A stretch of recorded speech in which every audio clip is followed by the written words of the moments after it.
Olá a todos, está começando agora o programa Na Fronteira do Conhecimento com pautas sobre ciência. Aquela ciência que nos cerca a todo momento e em todo lado e que você nem sequer dá por ela. Um programa que vai ao ar todas as semanas aqui, neste mesmo canal, e sempre com um convidado especial que conversa connosco sobre assuntos de interesse nas áreas da ciência, tecnologia, ensino, educação e inovação.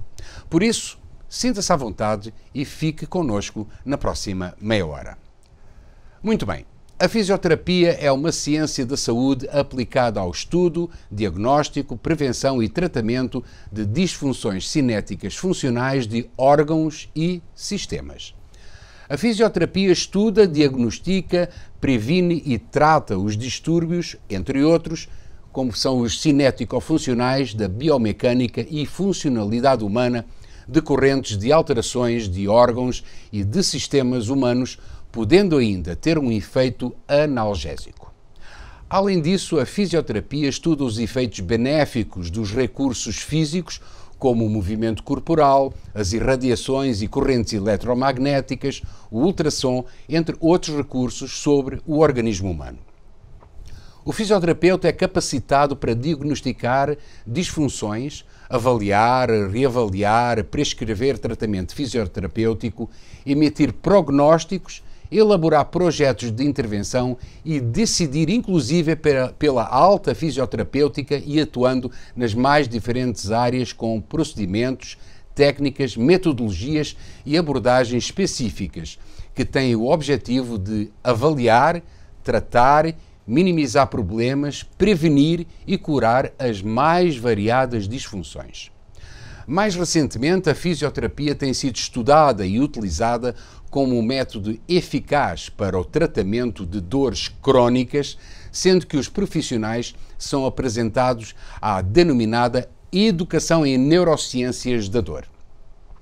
Para nos falar sobre essa área da fisioterapia, recebemos hoje no nosso programa e com muito prazer o professor Carlos Eduardo dos Santos Castro, que entre os anos de 1980 e 2016 ocupou o cargo de docente da Universidade Federal de São Carlos, a nossa UFSCar, tendo sido responsável pelas disciplinas de Fundamentos e da Fisioterapia e Fisioterapia Geral 2. Em 1989, Carlos Castro concluiu sua especialidade em Linguística pela Unicamp, com estudos na área da linguagem da dor. É sócio fundador e orientador da Liga de Dor e Cuidados Paliativos em Saúde de São Carlos, é membro da International Association for Study of Pain e, desde o corrente ano, é membro também do Comitê Dor e Movimento da Sociedade Brasileira para os Estudos da Dor. Desde 2016, ele é fisioterapeuta da Unidade de Educação e Tratamento da Dor da Kinesis Fisio e Saúde, aqui em São Carlos. Muito bem. Um currículo que está abreviado, naturalmente. Meu caro professor Carlos Castro, muito obrigado por estar aqui connosco neste nosso programa.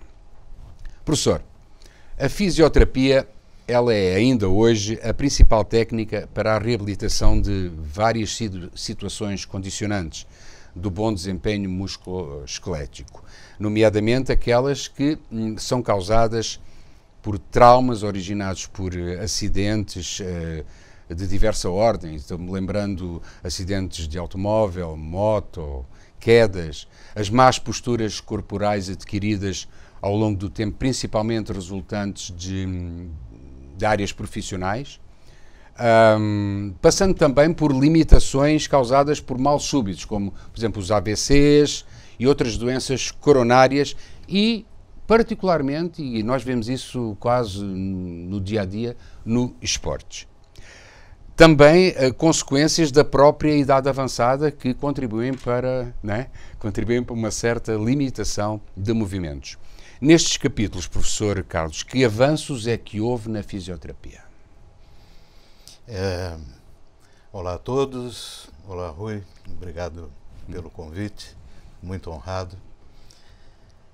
Você deu muitos exemplos das áreas mais tradicionais da fisioterapia. as áreas de intervenção.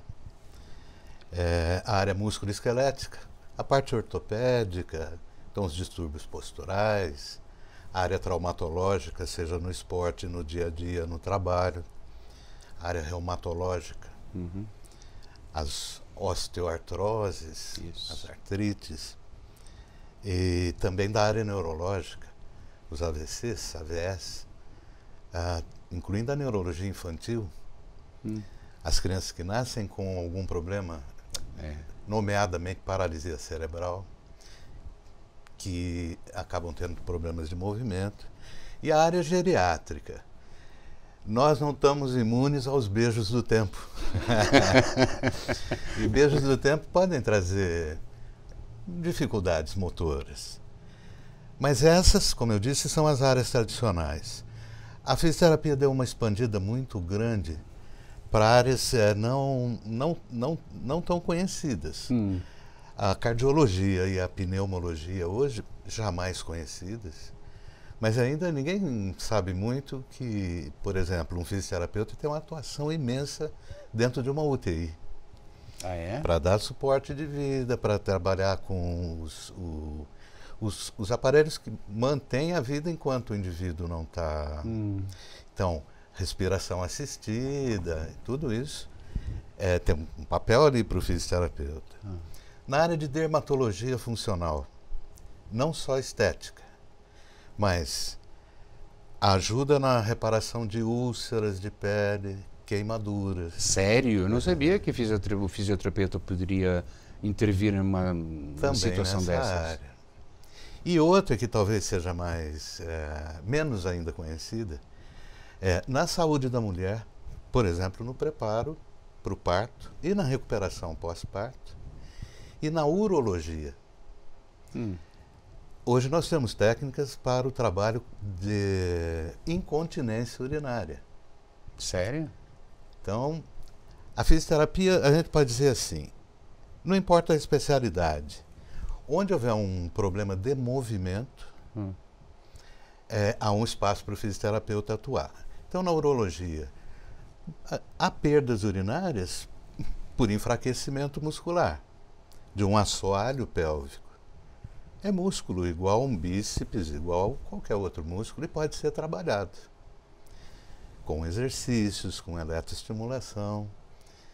Então, eu digo, nosso principal interesse, nossa principal intervenção é movimento humano, motricidade humana. Você reconhece um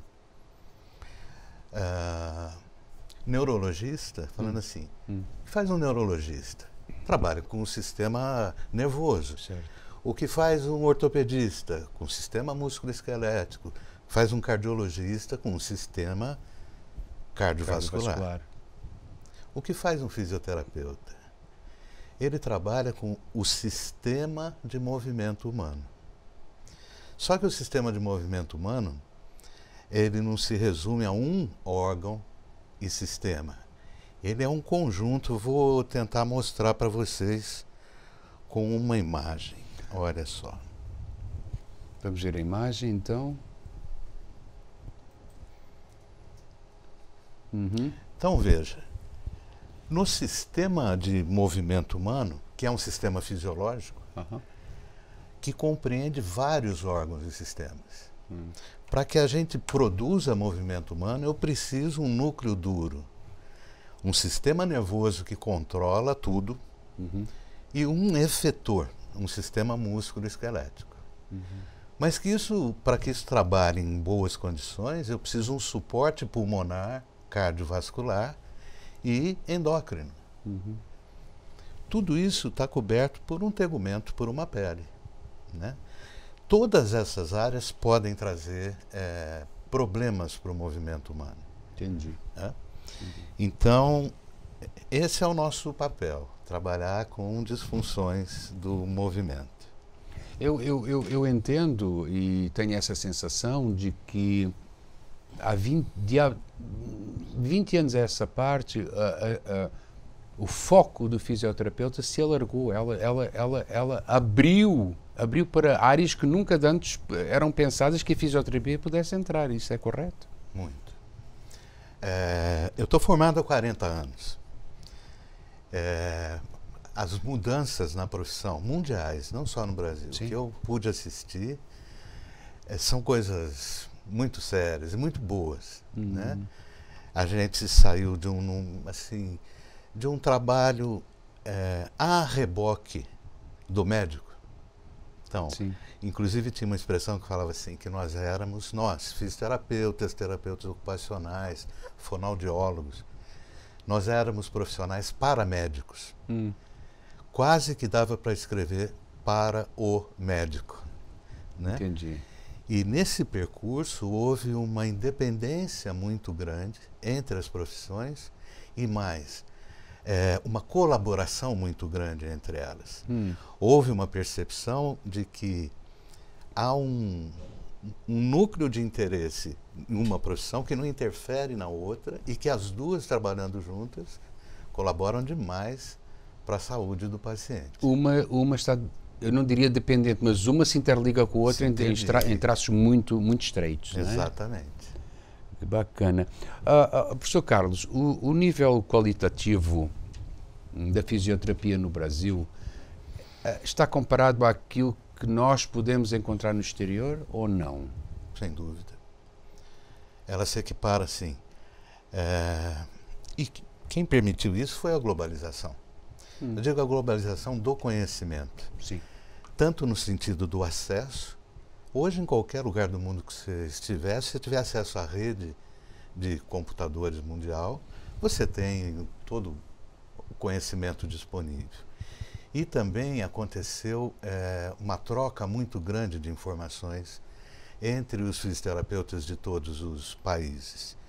Então, por exemplo, aqui no Brasil, a maioria das escolas, falando das mais próximas, São Carlos, Ribeirão Preto, a USP de São Paulo, a Federal do Rio de Janeiro, o trânsito entre pesquisadores de fora e daqui para fora é muito grande.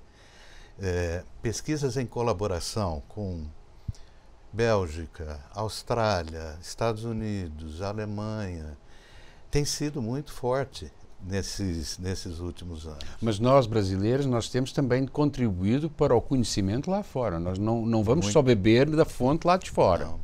Troca, Rui. Muita troca de conhecimento.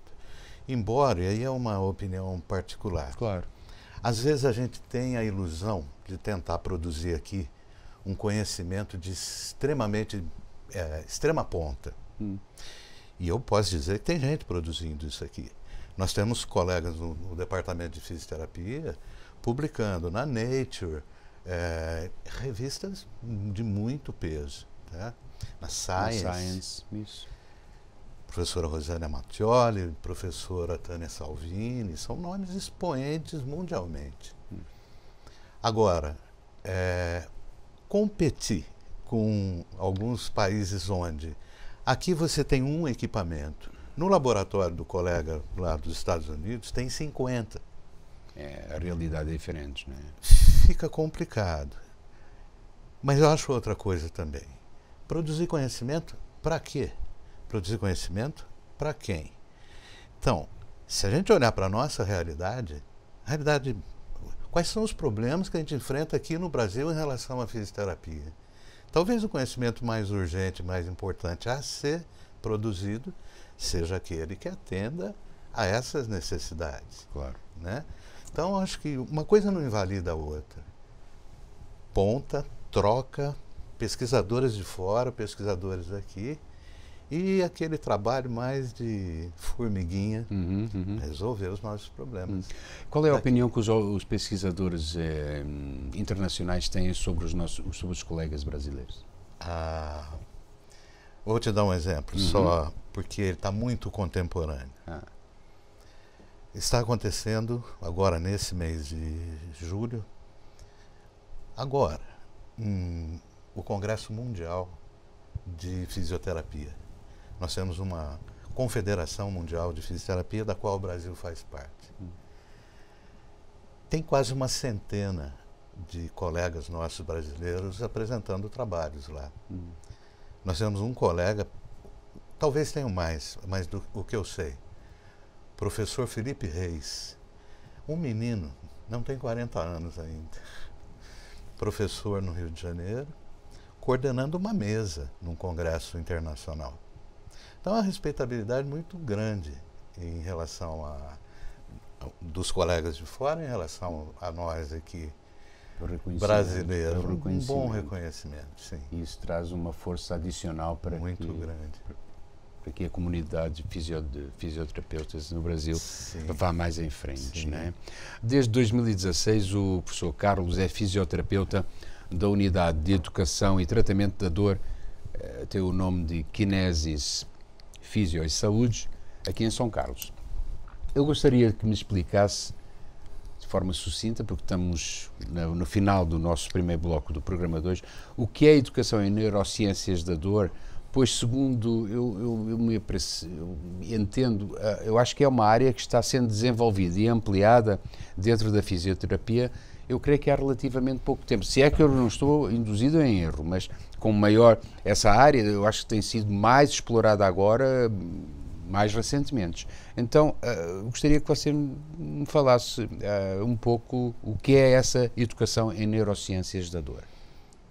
A sua percepção de que é uma área recente é correta. Então eu vou mostrar para você a evolução do conhecimento dentro dessa área. Se a gente pensar na história do conhecimento, os anos 1990, começo dos anos 2000, é quando essa educação em neurociência começa a aparecer. Não que ela nunca tenha sido feita antes, mas ela passa a ser feita de forma organizada. Então, qual é o principal mote da educação em neurociências? Primeiro, um paciente é capaz de aprender coisas no que diz respeito ao seu próprio corpo e ao seu próprio problema. E que, às vezes, ele está submetido a informações que não são atuais e que são até estressantes. Por exemplo, você está aí com uma dor nas costas qualquer, vai ao médico, ele pede uma ressonância ou uma radiografia. E quando ele olha, ele diz para você: Rui, a sua coluna parece de um homem de 99 anos. Olha quanta degeneração, quanto desgaste. Isso é assustador para um paciente. Né? Ele vai começar a tomar atitudes, por exemplo, de movimento, de total proteção. E ele vai acrescentar problemas e não resolver problemas. Então, a neurociência ela tem como objetivo desmitificar uma série de coisas relativas aos problemas de saúde que trazem dores crônicas.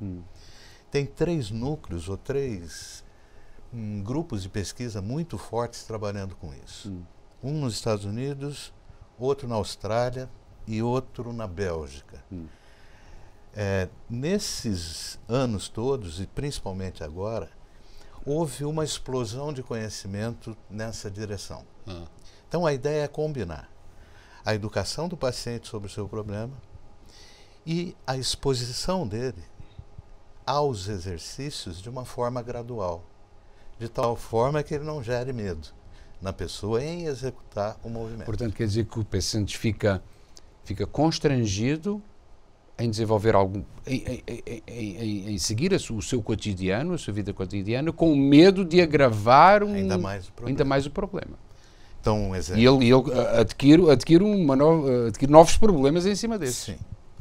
Vamos continuar no exemplo da coluna. Você recebe uma instrução assim: olha, dobrar a coluna para pegar alguma coisa no chão, nunca mais, hein? Agora, para pegar alguma coisa no chão, você tem que dobrar o joelho. Isso. Porque dobrar a coluna aumenta muito a carga. A coluna pode ser dobrada. Ela foi feita para isso. É possível fazer. Não é sempre que...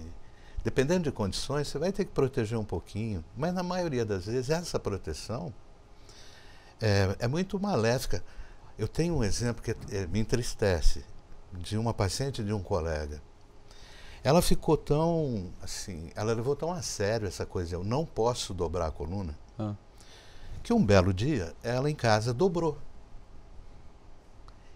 E ela só percebeu que dobrou quando já estava dobrado. Aí, naqueles milissegundos de pensamento, eu falei, agora, eu não posso dobrar a coluna. E ela se atira no chão. A parte psicológica, né? Entendeu?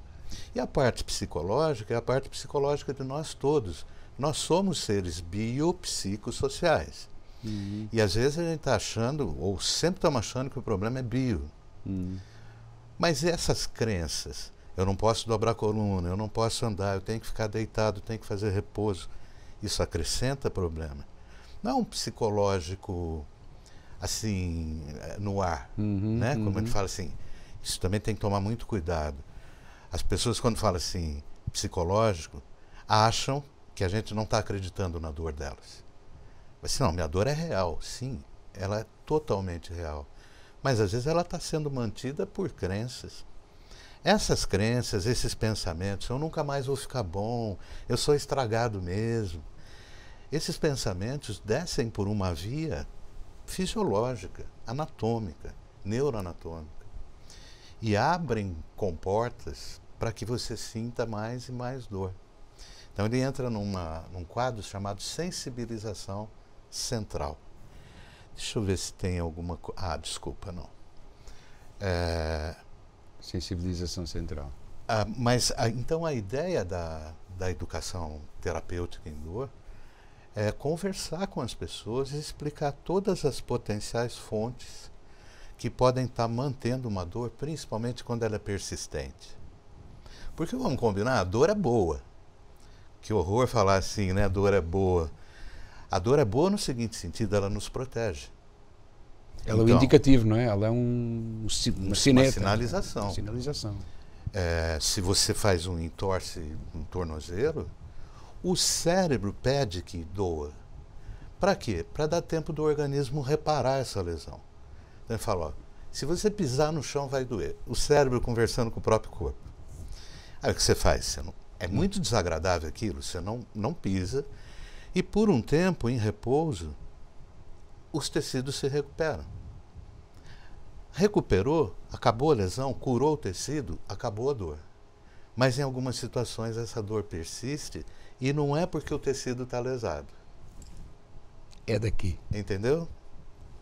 Então é conversar sobre isso, explicar isso e mudando atitudes, crenças, escolhas de tratamento. Essa é a praia da educação terapêutica em dor. Esta conversa ia nos levar longe nesse programa, principalmente na primeira parte, que eu acho que se a gente continuasse aqui na primeira parte, nós íamos a mais meia hora e a minha produção já está a fazer, já ia fazer cara feia olhando para mim e assim, você está abusando aí. Muito bem. A pauta do primeiro bloco do programa Na Fronteira do Conhecimento de hoje está completa. Voltaremos já a seguir com o professor Carlos Castro, da UFSCar, que fala connosco sobre como a fisioterapia poderá ser utilizada como método para o tratamento de dores crónicas. Fique ligado, não saia daí, voltamos já a seguir.